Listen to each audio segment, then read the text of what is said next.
When I did my first video on the first Hobbit movie, I wasn't really a fan of Lord of the Rings yet. Now that I've been able to go back and watch all of these movies, and including all the extended editions, I can say that I do consider myself a fan now, as I actually do love the Lord of the Rings trilogy, and like a few things about the Hobbit.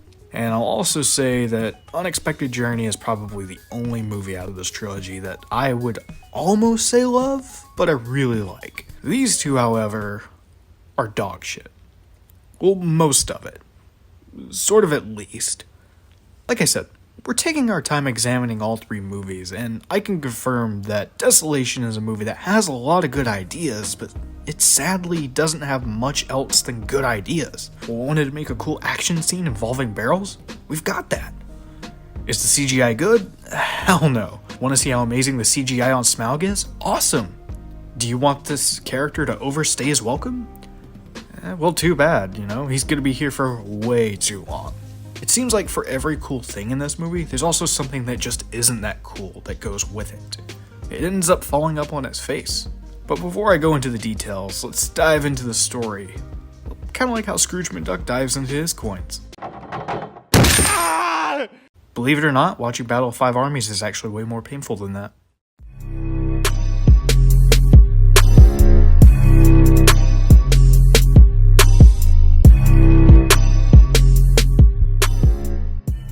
Beginning. So the movie opens up with the gang on the run from the orcs. They find this weird dude who's half man, half bear. His name's Beorn, or whatever the fuck. And then they stay with him for the night. But then they split up, and Gandalf splits up, and he goes, to do the whole necromancer storyline. At least to, investigate what it's all about. Listen, everything that involves Gandalf and the necromancer storyline in this movie is so complicated that even I lose track of what's going on. So until I decide to talk more about that stuff, I'll just wait until Battle of Five Armies, but here I'm just gonna kind of skim over it. Anyways, after the dwarves and Bilbo end up fighting these spiders in a forest, they come across the elves. But before we do that, Bilbo starts using the ring and slowly becomes addictive. But not really. His addiction to the ring is merely hinted at in these movies. We never exactly see him fight anyone for it, so the ring is almost another ex machina when you think about it. But back to the story. They get saved by some elves, two in particular being Legolas. He doesn't need to be here, but whatever. And Tauriel, played by Evangeline Lilly. I'll admit, she's just wasted in this movie. I think that she's a fine actress, but if they were going to put her in this movie, I think you could have done some more stuff. You think it'd be a smart idea to bring more badass women into the trilogy after how poorly they treated Arwen in Lord of the Rings, but Hobbit doesn't do anything interesting here. It just makes her feel like a weird person in this weird love triangle that was added in reshoots, and it just drags the story along. I guess the idea of a dwarf and an elf hooking up could be a cool subplot if it was paid off right, but it just seems wasted here. It just doesn't fit in with whatever this movie's trying to be.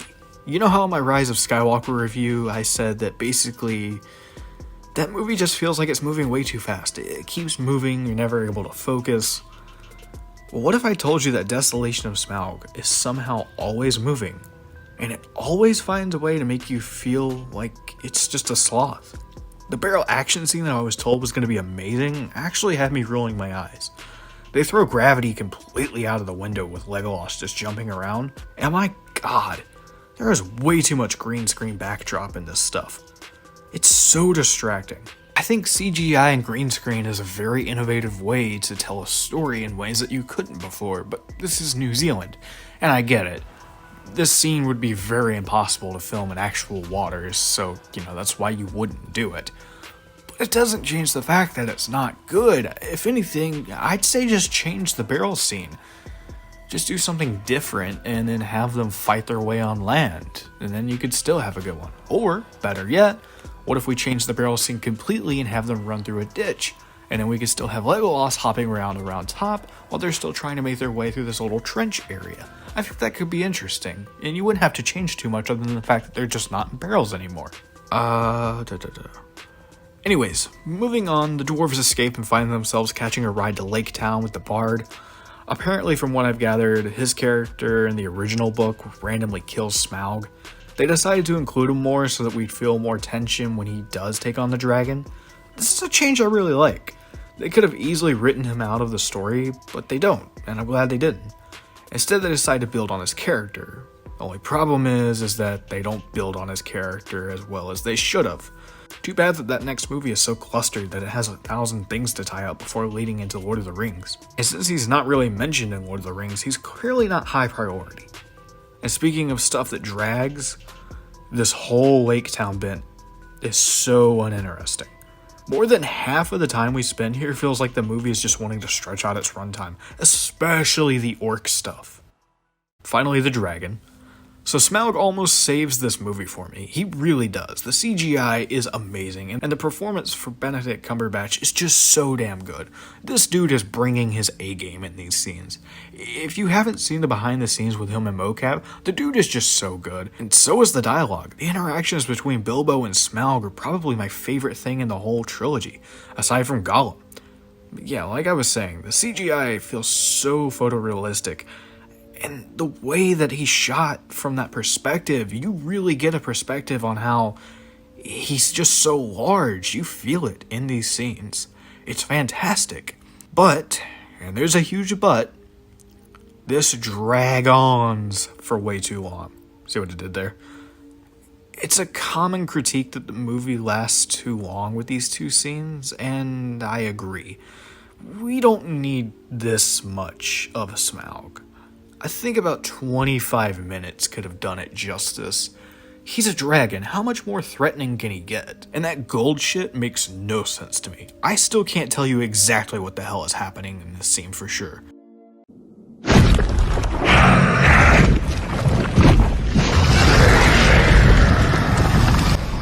Can someone explain to me what's going on, please? But that takes us to the ending. I'm gonna be honest, I kinda loved this ending. At least the final moment. I am fire. I am death. Gives me goosebumps for some reason. It's such a bold ending. Only sad part is that the entirety of this movie is just mediocre, and it kind of takes away from how much more important this scene could be. Usually I'd hate this kind of ending, and this would probably piss me more off if I did watch these movies when they were coming out, especially if this was opening night. I'd have to wait an entire year to get a wrap up to a scene for a movie that was kind of just in a mediocre movie. Just bums me out, really. And while I said that I do love the ending, that doesn't mean that it makes it a good ending. It's just something that I loved. That's the difference. Yeah, this review is shorter than unexpected, but that's kind of because, I don't really need to go into too many details when I think about it. I just want to get my point out of the way and just go ahead with it. But yeah, let's go ahead and just jump into the final verdict. I think Desolation on paper is where I thought I wanted to see this movie to go, but it feels like set up for something that feels so close to already being the actual ending. I think if you eliminate a lot of the reshoots and some of the book changes, then this could work as a 2-movie series. That's why I despise Battle of Five Armies so much. It's just not a movie that we needed for the most part. This book is really short for a trilogy, and it really shows, especially in this movie. Some of the action at times is impressive, as well as the world building. It's just wasted due to studio interference and a deadline. Guys, I'm gonna give The Hobbit Desolation of Smaug a C because it's just sad to see a movie flop so hard after a pretty decent entry, and it hurts even more the third time around. But yeah, that was my review for The Hobbit, The Desolation of Smaug. While I do have you guys here for a moment, I just wanted to say that I did get to guest on a podcast recently. I was recently on the Sith Pop Writers Room podcast. If you guys know me already, if you've been following the channel for a little bit, which I know a very few little of you have, I actually write over at sithpop.com sometimes on their weekly articles for the best ever challenges.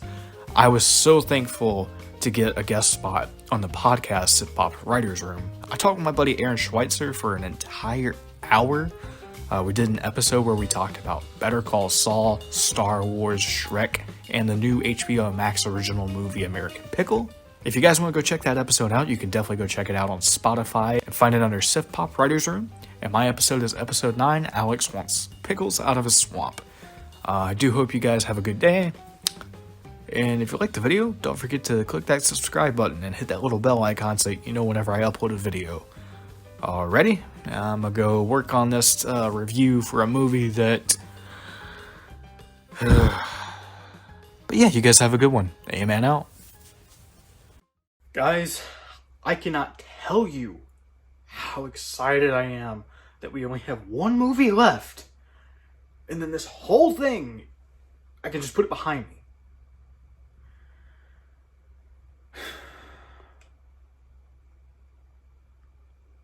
Oh, shit. Oh, it's not gonna be that easy. Oh, no. Who are you? Oh, I'm you. With a different shirt on. Is that a clothes hanger? Yeah, it is. I have no idea what is going on. I have no idea. What is going on? Why are you here? I am fire. And I am death. That shit doesn't even make any fucking sense. First movie, in my opinion, is okay. I don't love this movie, but I have a good damn time watching this. Peter Jackson and the production crew very much loved coming back to this world, and it shows. I love that Hobbiton is where we spend most of our time in the first act. I know a lot of people complain about it, but I really enjoyed being in this environment, especially as it was my first time.